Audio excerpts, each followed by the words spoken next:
He brought his cup in Normandy, northern France, the Ardennes, Rhineland, and Central Europe. That's where the 90th fought in World War II. And what I've asked him to do is come and talk to you about his experiences in World War II from Normandy on. So let me turn it over to Mr. Fernando Bonacquisti. Let me do your introduction again. Would you please? Okay. Oh, You wait. gotta find me back. Hi, student. His division had it's a T and an O. They originally started for, it represents the state of Texas and the state of Oklahoma. And that was his patch. His patch looks like that. They're wearing an arms. You know, Texas, Oklahoma. And he just asked me very quickly, because he's very involved in his, they have reunions every year. They go get drunk and they do talk about how they won World War II all by themselves. My other brother is here. He could tell you how he shot enemy right through the head, right through the eyes, at 256 yards in the middle of the night. He won World War II all by himself. Just statistics on the Texas, Oklahoma 90th Division. They had more days of combat than any other division. They had at least one unit in contact with the enemy every day from D-Day to VE Day. The 90th Division included more than 35,000 men, and he was telling that they had actually 28,000 were replaced. So they lost almost the whole division during the course of the war, either through injury, through death, or whatever. There are less than 4,000. And TO, by the way, TO, Texas, Oklahoma, they call it tough hombres. It's a George Patton call it. George Patton. There's less than 4,000 left. And all of you know there are 1,000 World War II veterans dying every day. So the history is dying with them. That's why it's important to find out. They earned 5 battle stars from Normandy, northern France, the Ardennes, the Battle of the Bulge, the Rhineland, Central Europe, and the French Croix de Guerre. Did I pronounce it right, Paul? Croix de Guerre. Croix de Guerre. That's French, whatever. He gives it the Italian pronunciation. The 94th took 84,500 prisoners, equivalent of 6 divisions. Knocked out 501 German tanks, 195 propelled guns, 1,228 artillery pieces. I don't know who keep track of this, but they looked at a great mathematician with me. 5,572 other German vehicles, 82 locomotives, 134 airplanes, and 3 steamboats. They only had steamboats in World War II. They crossed dozens of rivers, liberated thousands of towns, hundreds of towns, and several million people. They liberated the Flossenburg concentration camp and several prisoners of war camps and captured the Markers salt mine intact with all the Germany store of gold and art. They're the ones that captured the salt mine where they had stored all the artifacts and stones from the Jewish people. Your division, not you, but the division that was attached. They forced the surrender of the German 11th Panzer Division en masse. The whole division surrendered and met the Russians in Czechoslovakia. The 90s suffered 15,000 battle wounds, the total number of men treated by medics, and basically transplanted to phosphite was 25,988. And the 90th Division was truly George S. Patton, and the Army Workhorse is one of them. Okay, go ahead, Workhorse. So it was quite a battle. Yeah, I have to be here. Yeah. Now, I left the service in 1945, and to this day, actually, when we came up with my other brother, was the first time I opened up. So there's 59 years of battling, but it's getting better. It's getting better. It was a rough go. Well, I was inducted November, on my mother's birthday, on November 5th, if you remember. And we had a hell of a time at the house. My mother was crying. Look at this guy. He's going to the Army. He may never come back, and here he's dancing. And well, anyway, I was inducted out of Genesee, and I went to Old Fort Niagara for shots and whatever we had to have. Then went right straight through to Abilene, Texas. And that's where I had 19 months of beautiful training. I was a little bit disgusted how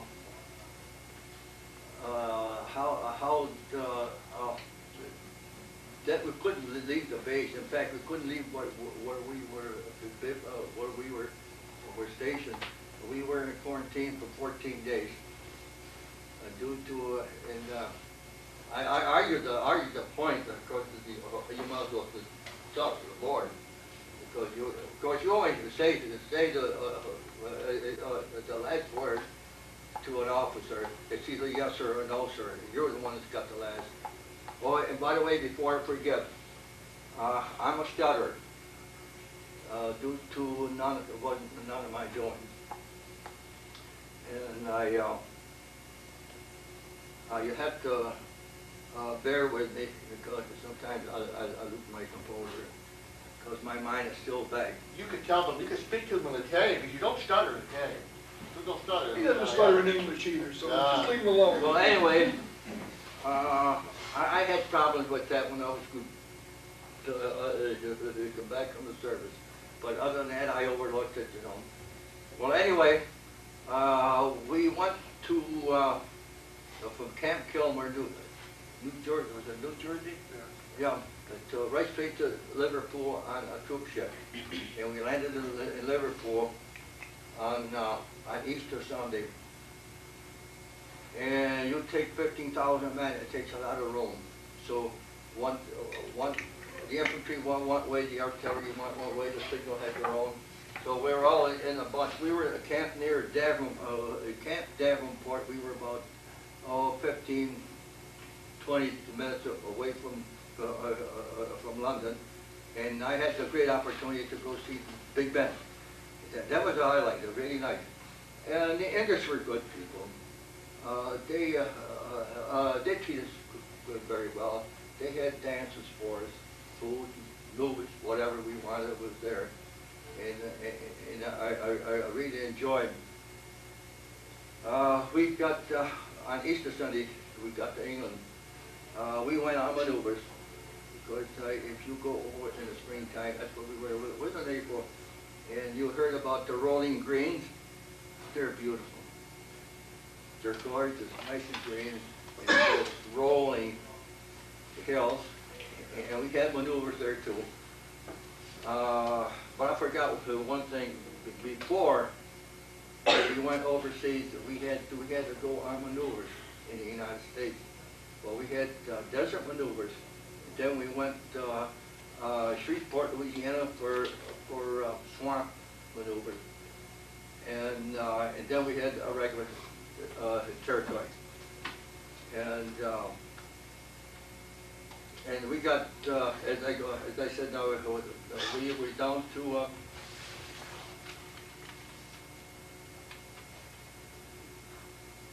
right, Liverpool, we were up in there.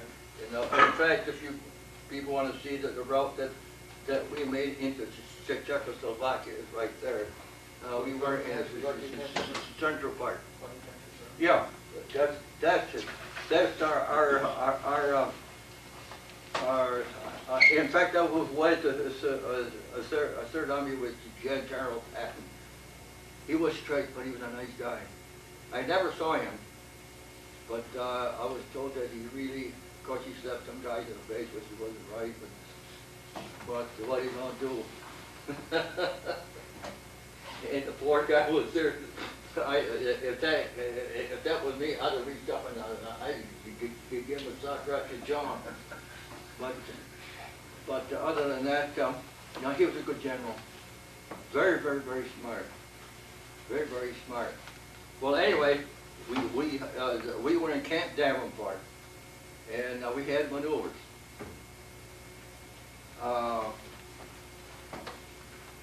And sometimes I drove trucks. Well, in that certain night, it was my turn to drive the truck with our gun thing.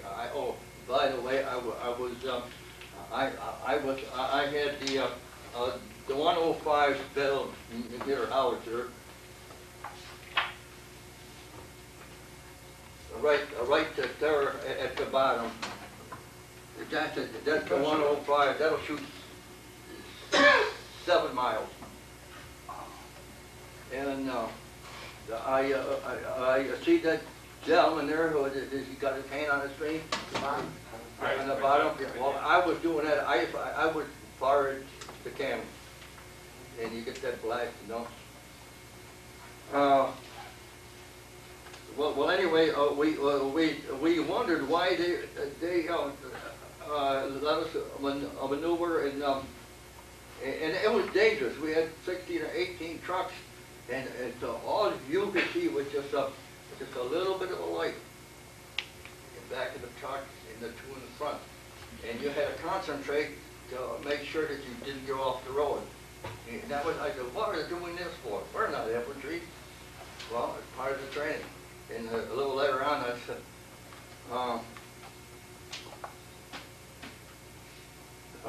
we, like I said before, we had a good time in England. But on D-Day, we landed, we were there on D-Day, but we couldn't land due to the unloading of the equipment, foods and whatever, ammunition. Infantry was there, and then our Navy was going in, and we couldn't land because the artillery it was on wheels. We had the pillboxes.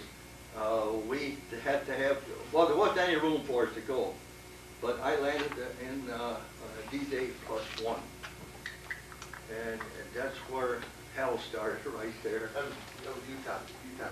Yeah, it's Utah Beach, yeah, at the Utah Beach. Oh, was that the bloodiest, Utah, or was it Omaha?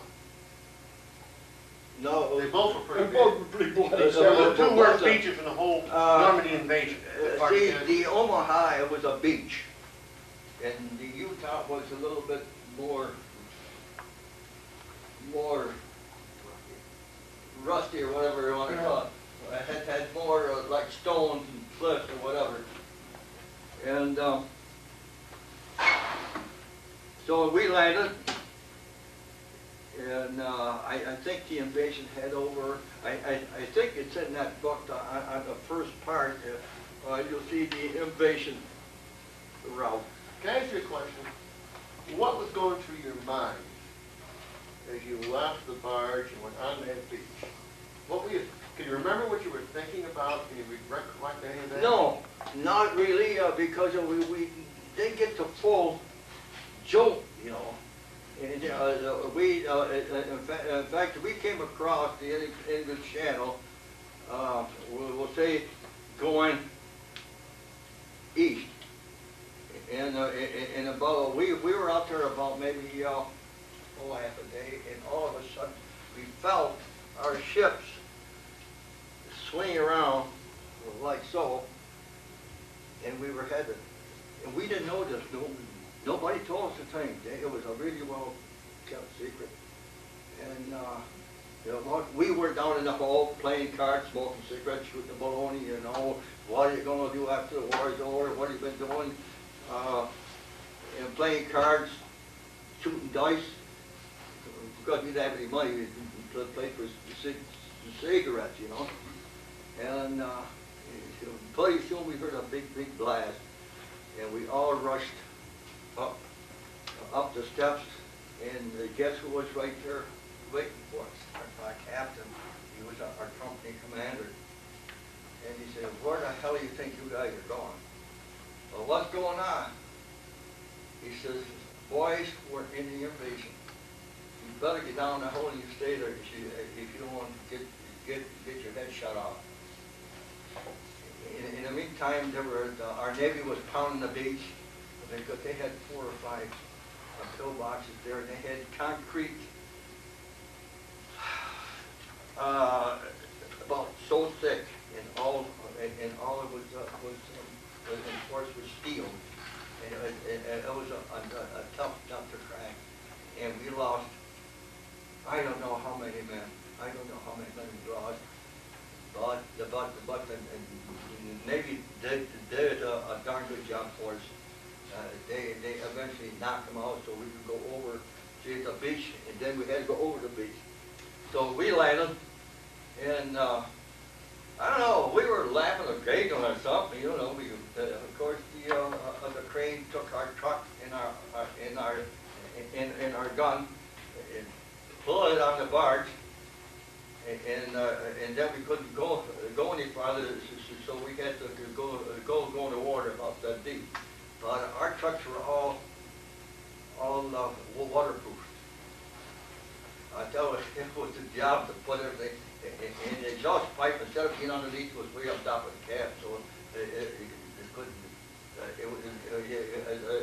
it wouldn't die out.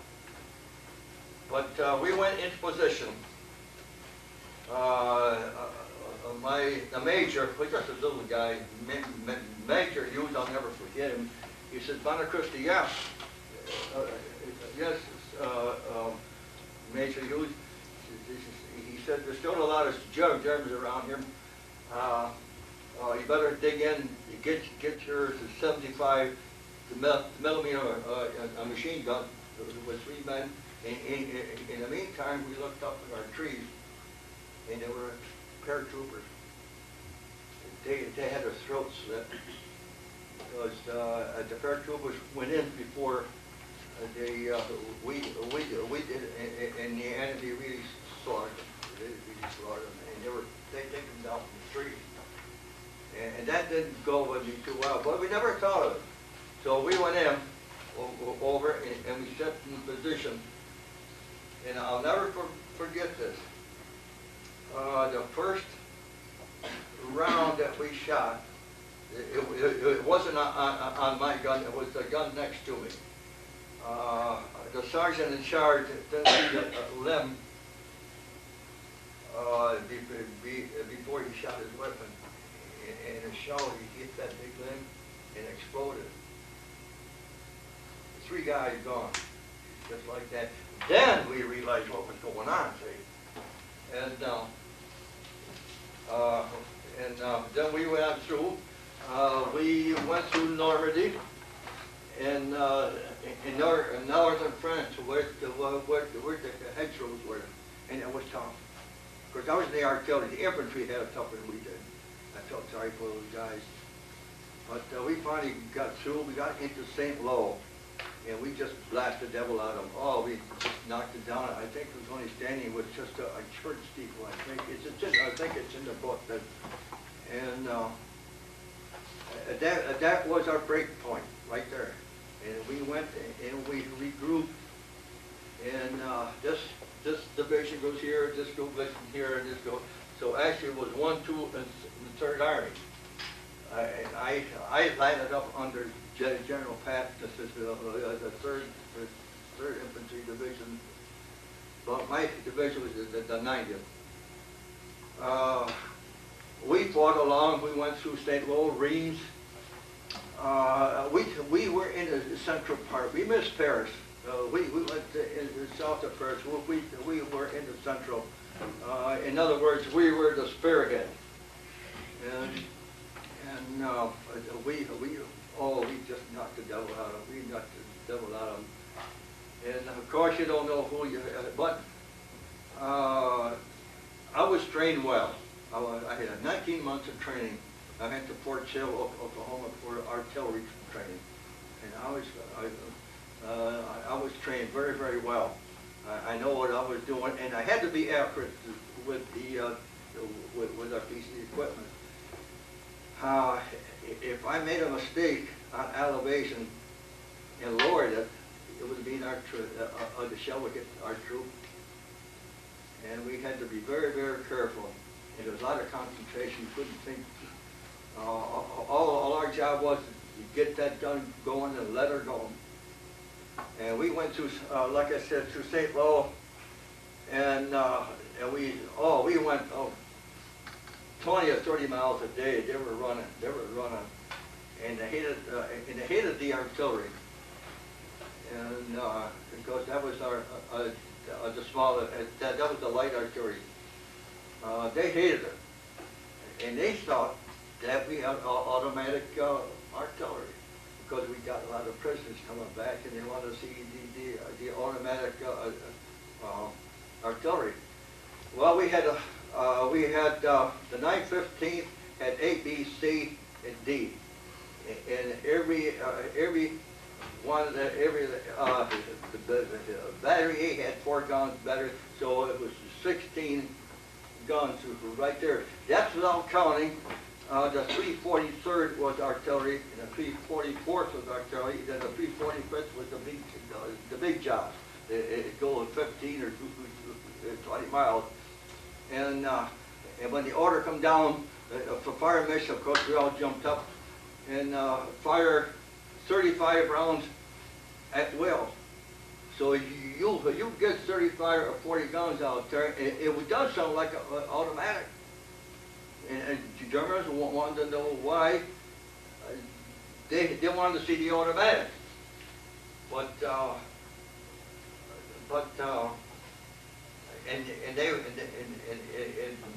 they were surprised. Well, we got up to Metz, and we went to Verdun. We took care of Verdun, and they decided to give us a 3-day fast. Where's my note here? From June 7th, I had about 162 days of front line. And finally they decided to give us a 3-day fast at Verdun. For a rest for 3 days, which the Army had everything for us. Food, clothing, dancing with the French girl. Oh man, that was great. Oh, that was good. Great. And I had a buddy with me. He was just a little short guy. He said, guys, I don't know French. I said, Rudy. He said, no, I don't know. We were both Italians. And I was born in Rome, by the way. And I said, well, I said, look around. So we looked around. I said, Rudy, I think those guys over there are Italian. Sure enough, I hit the devil around the head. And we got to know them, and they invited us to stay over at their house. Oh man, that was great. Nice soft bed, great big blankets, comforters, and they fed us. And we had a good time. But it didn't last that long. And then they told us, when you get to Verdun, there's a coal mine there. There's hot showers. Oh man, yeah. I never saw a drop of hot water, but it was cold. But it was really dingy down there. It really had quite an odor to it. But then I went back into the front. Well, as far as I got was in the Rhineland. Then we were crossing the Rhine. We crossed the Moselle River. That was tough. Every time we made a bridge for our trucks, the enemy would blow it out. So we pretended to make a bridge here, but we were moving over here. They didn't see that. And it was muddy, very muddy. It was cold. We didn't have any gloves. We didn't have any overshoes. We had our heavy army coats, for down to the ankle. But still, it was cold. It was cold, muddy, raining. Well, that's where I left them there. I didn't want to go, but either that or I would lose my feet, because the feet were almost frozen. And what they call is trench feet. You may have heard of it. The trench feet. It disturbs the vessels, blood vessels that goes into the toes. There's no blood getting in there because they're so cold. And it damages some of those veins, blood vessels. And if you catch it in time, within 2 weeks you lose your toes. Just like that, a dry gangrene set in, and boom, boom, boom. I saw a lot of buddies of mine go in the operating room, come back with no feet, and that really, it really hurt. But that's as far as the war, I guess. But I We had in fact, I liked the Army. My transition from peace to Army didn't bother me a bit, because I used to go hunting and fishing, had a dog, we hunt coon, rabbits, pheasants, whatever, my dad and I, and that was the transition moving, was good. In fact, we never thought of anything. We never, we talked to ourselves. In fact, we had to be awake at least 4 hours a day for everybody, because we could get a fire order anytime, and we had to be there, right there. And our helmets still have. You probably the steel helmet that we wore. Well, that was our badge of cooking, brushing your teeth, shaving. But we never got sick over it. And you just think, after you take a bath in your helmet and you cook your eggs or whatever you got, and you think, my God, that you'd be so darn sick that you couldn't. It didn't bother us to death.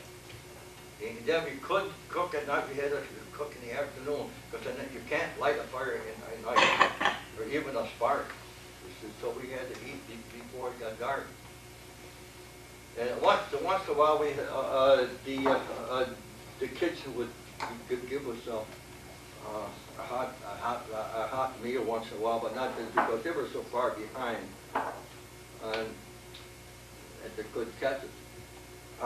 We had a good humor. Oh, we were, although the airplanes were going over, so we didn't care. We no helmets, walking around like as if, you can't touch me or something like that. So we, the milk we had was a powdered milk. You probably know what the powdered milk is, and we had the powdered eggs. And they were horrible, but we had to eat it. We had just a little can about that much. And one day we were in this farmer's field, and we saw a cow. And because a lot of my friends were from the big cities, Rochester, New York, Philadelphia, and I'd never seen a cow. So I said, if you guys want milk, well, we'll go with the cow. Well, how are you going to get it? I said, don't you worry. I said, I used to work on a farm, and I know what to do. So we went out there. We got one of our helmets, and I milked the cow. And we brought it back to the cook. The cook said, look, you got sterilized for it. And I don't know how it got out, but the officers found out about it, and we went back the next morning. The milk was all gone. And somebody squealed. Well, anyway, okay, I said, let's go get some more. The milk is overnight time to milk, So we had a couple of these good buddies. We play a joke on them. I said, well, let's go get some more milk. I said, well, Joe and Mike, you have to hold the cow by the horns, and then Joe will be in back of the cow, and I'll start milking. I say, well, Joe, when I start milking, you better pump it. What are you talking about?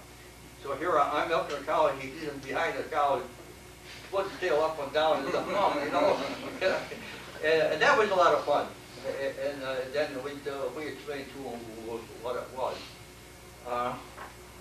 But I had a lot of good times. We had a lot of good times. We were treated well by the French people, especially French people.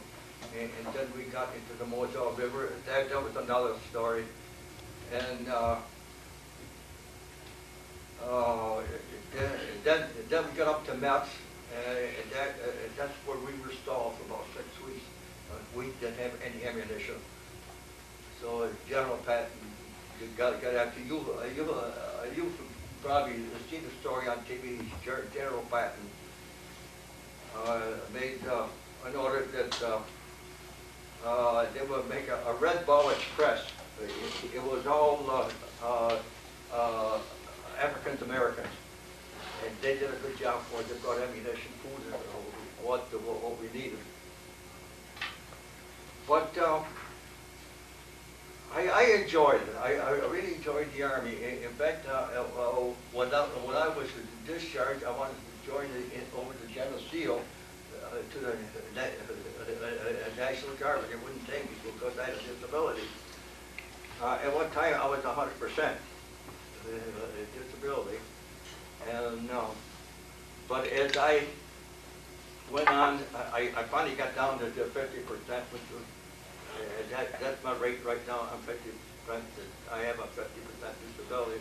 My speech, my ears, ulcers, and Why? The gun. Explosion of the gun. oh, the explosion of gun. Yeah. We were, I think, where was it? I forgot where we. The Battle of the Rhineland? Was it the Rhineland? Pardon? Was it the Battle of the Rhineland? Well, No, it's before that. It was that, oh God, it was before Metz. We was down, well, there's so many names on that book, I can't even think of. Well, and anyway, we went into this muddy field. I tell you, the mud was that deep. And order come down, they spotted a division of German enemy, and the order come down and how there's a fire mission. Of course, everybody jumped up, got their own position, and the order come down. What was it? 48 rounds of ammunition at will. So here we start blowing them out. I put cotton in my ears the first blow. Cotton goes out. Forget it. And we didn't go halfway through the 40 rounds, and I noticed that the paint on the barrel, or whatever on the cannon was melting, and I could hear the recoil oil. It was really boiling. I called the sergeant. I said, "Sergeant Delmio," I said, "I don't think you better shoot. What's the matter, Bonacquisti?" He said, "These," I said, the paint's melting." He said, "Well, let me call headquarters." And they were stubborn. They were, no, keep it going. Well, anyway, I don't think I got 15, 16 rounds. And the next one, the barrel exploded. We lost 10 men. We lost 10 men.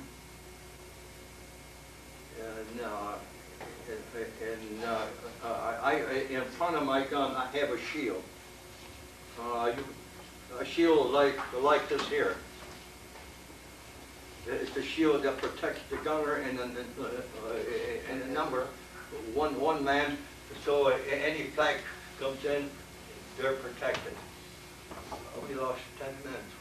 The best friends I've ever had. I can still see them. But war is war. Now, I used to argue with my mother. You remember that, argue with my mother. She said, suppose you saw your uncle shooting at you, what would you do? Well, I would shoot him before he'd get me. Well, he's your uncle. I said, how the hell do I know he's my uncle? And my mother used to start crying. I said, don't worry. I don't worry about it. And that was it. And our division, ended up in Czechoslovakia, and that's where they were discharged. Well, this I'll tell you. One night we had corned beef hash. It was in a can. To me, it looked like it was horse meat. It was really red, you know. And we ate it. Of course, we heated it up in a helmet. And next morning, I woke up. I had an awful stomachache. Oh my God! Man, I couldn't stand it. I told the sergeant. He said, "Well, you better go see Dick." Dick, William Dick was our medic, and he was from Rochester. He said, "You better go see Dick."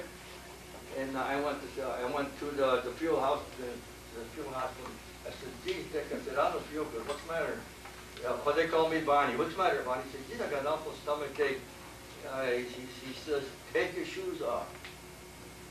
I said, "What the hell you want me to take my shoes off? The pain is here, not my feet. You take your shoes off, or we'll get somebody to take them off for you." I said, "Fine, good." So he took a needle. "You feel this, you feel that?" He says, "No, I don't feel anything." "Okay, buddy, you're done." "What are you talking about?" No. You got what they call as trench feet. Your feet are almost frozen." No, I want to go back." "Oh, no." Well, they put me on a stretcher the way I wanted. I spent from November 12th or 13th, was right after our Armistice Day. I spent from November 12th, I think it was. It took me out on a stretcher, and I got discharged in Camp Butler in North Carolina. I spent 9 months in the hospital for rehabilitation, and that was serious, really serious. I could have lost my feet, but I saw a lot of friends of mine in the hospital today. You look at their feet, and the toes are all black. Dry gangrene set in, and some of them the whole foot. They would go into surgery. They go in with 2 feet and come out with 0. And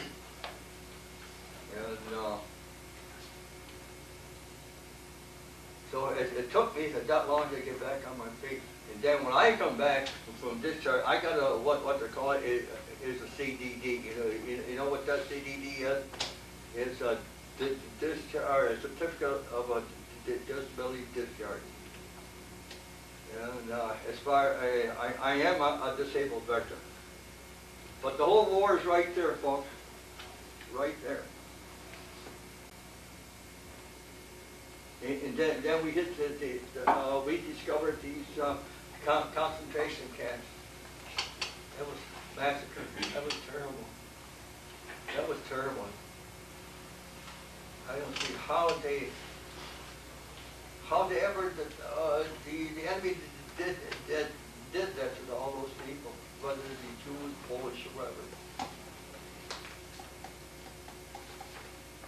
But we got in fact there was the people that were about my size that we could see the bone. They were just rips just sticking right out. But a lot of them recovered because we just took care of them. Our medics took care of them right away. And then I got the discharge. I come home, and I got a 2020, what they call it, the 2020 club. The state gives you, or the club, whoever it was, give you $20 a week for 20 weeks. What can you do unto $20? Well, in those days, it was worth more than it is today. And I got home and I went to Genesee, was our headquarters for if you needed food stamps or you needed gasoline. Tax. You remember those days? Yeah, no, you fellas probably don't remember. In order to get the gas was rationed. A meant you can get any amount you want. B, you could get 4 gallons, and C, like if you got 2 gallons. So I went over to Genesee to get some of the stamps that's most sent, and it wouldn't give me any. I said, "What are you talking about? Here I am discharged, I'm a disabled veteran. No, we can't give you anything." I said, "Well, look, my mother's got to feed another man, another mouth." I said, no, they won't give it. So I said, "Okay, fine." So I walked out of there, and I said to myself, I said, "You wait till I get there next time." Well, I got back there. they wish they never saw me. I just ripped them apart from head to toe. I said, look, I gave up almost my life to have end of all the wars. And you're denying me. I said, I want 4 new tires. Because you had to have a slip. I want 4 new tires. I want 2 pairs of shoes. I want clothing. I want sugar. I want bread. I want butter. Because my mom's got to feed another man. And I'll tell you, they were glad to see me leave because I ripped them. I practically ripped the whole place over. But I got what I wanted. And that was tough. You know, here a man comes from the service. He's half nuts anyway. I was battle fatigue. I had the battle fatigue, and my ears are still ringing from 1945. They can't do anything about it. It goes through the blast. Now, there's me. This was taking the Cat Park meet in 1942. I went to school with these kids. See, the red braid is artillery. The blue is infantry, and the red is signal corps. We all went in together. I saw him once. I have never seen him again.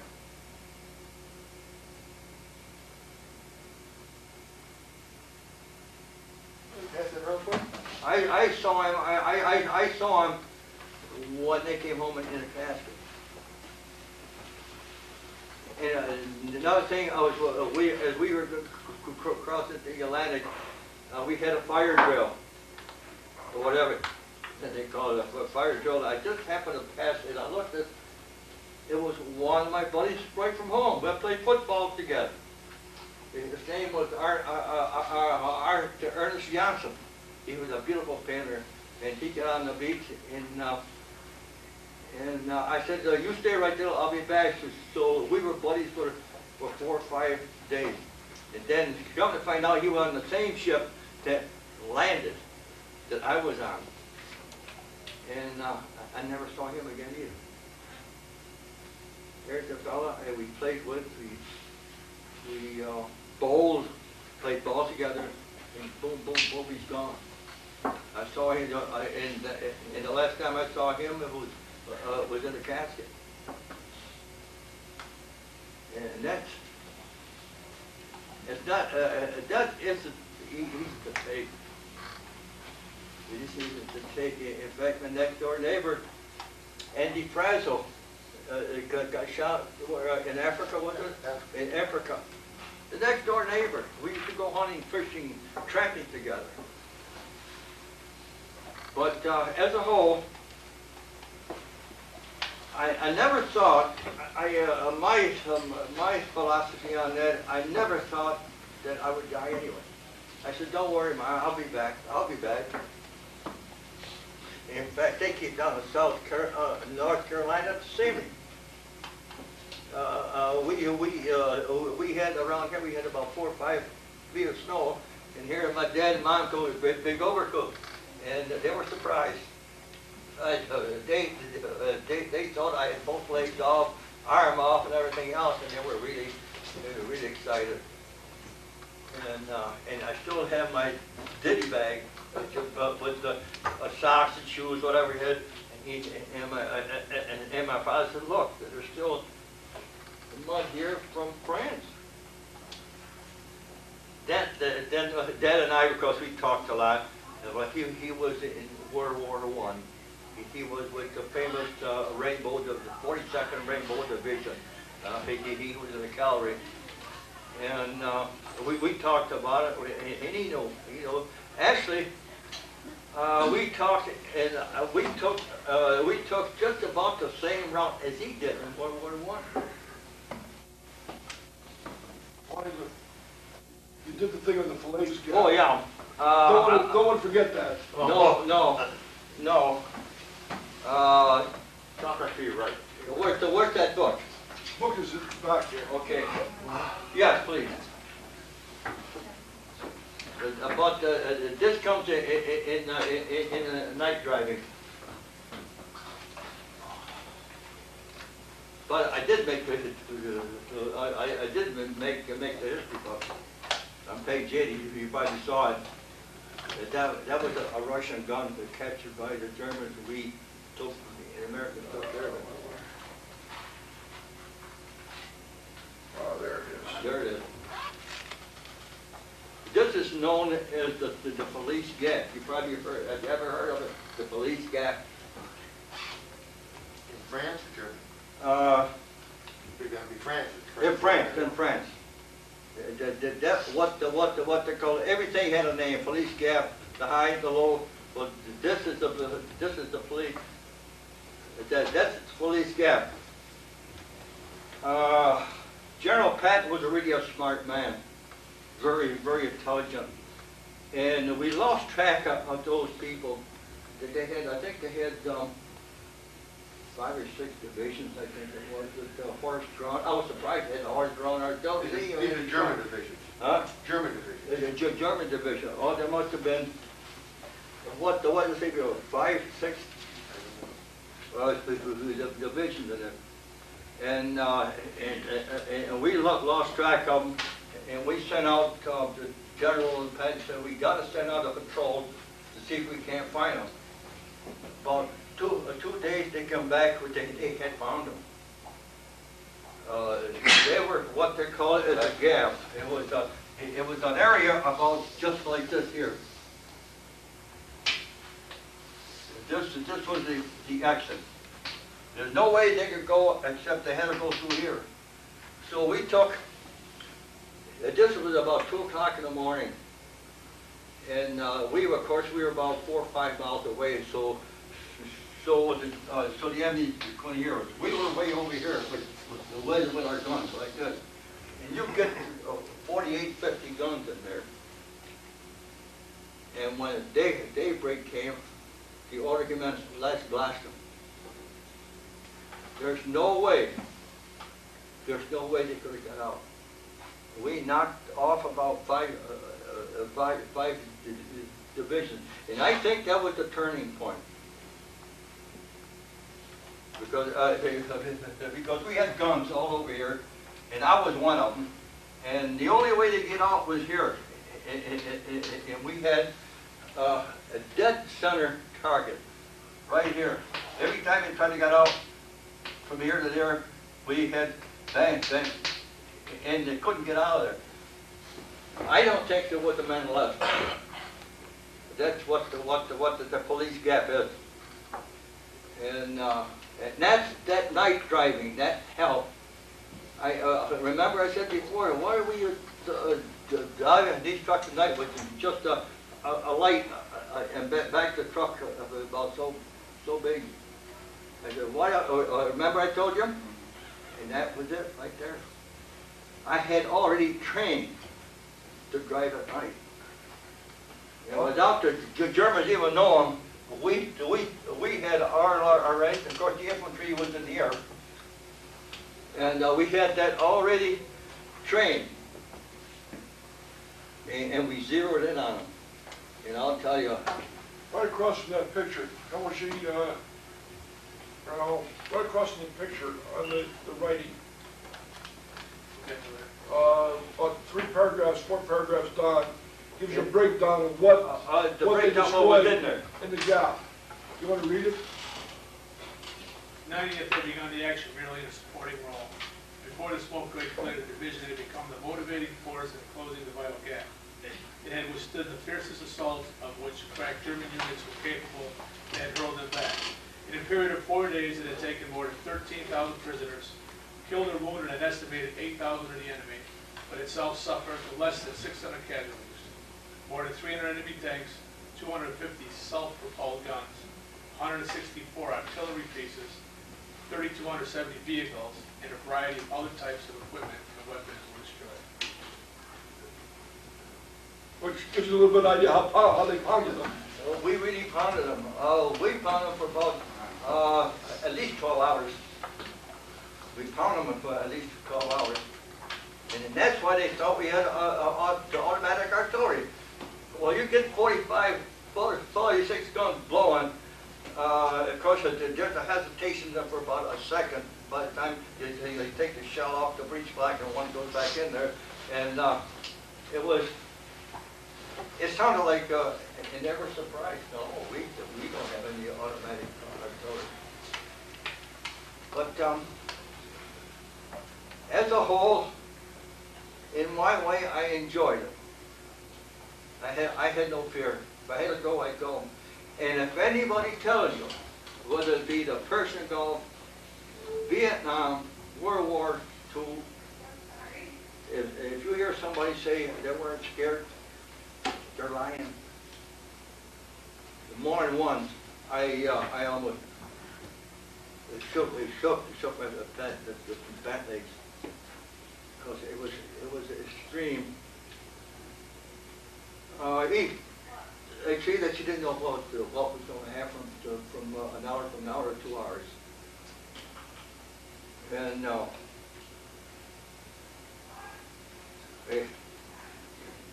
I can't tell you, but as I told my brother, of course he didn't know it until I told him this morning, that last November when my brother was here, we opened up,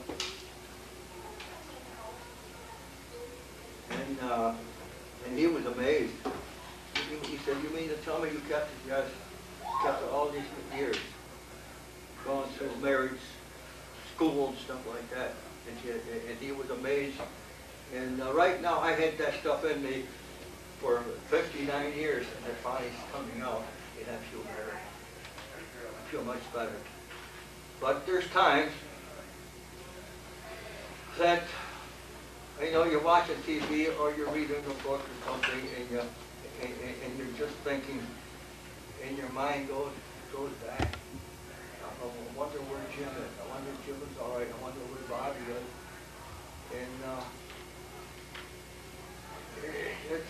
It makes you start crying, really, it really does.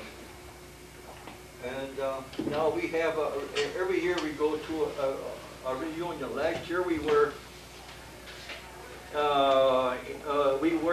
in Charlotte, North Carolina. We have a reunion once every year, and so far it has been 82 years. That's including World War I. And we're losing about 108 men a day. We started out with 6,000 to 7,000 people, and if there's 400 left of us, we're lucky. We're very lucky. We're very, very fortunate to have these people. Of course, a lot of them can't come due to their health. Of course, we're all up getting in already. Of course, I'm not my age yet. I'm quite close to it.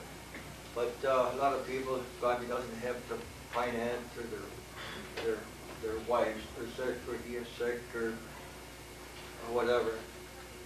But like I said, I really enjoyed it. Now, our first year of reunion was in 1919. Don't have anybody around from that one now. Huh? Don't have anybody around from that one. No, actually, all the War I, I think it was said to our reunion this past year that I think there's one left, but other than that.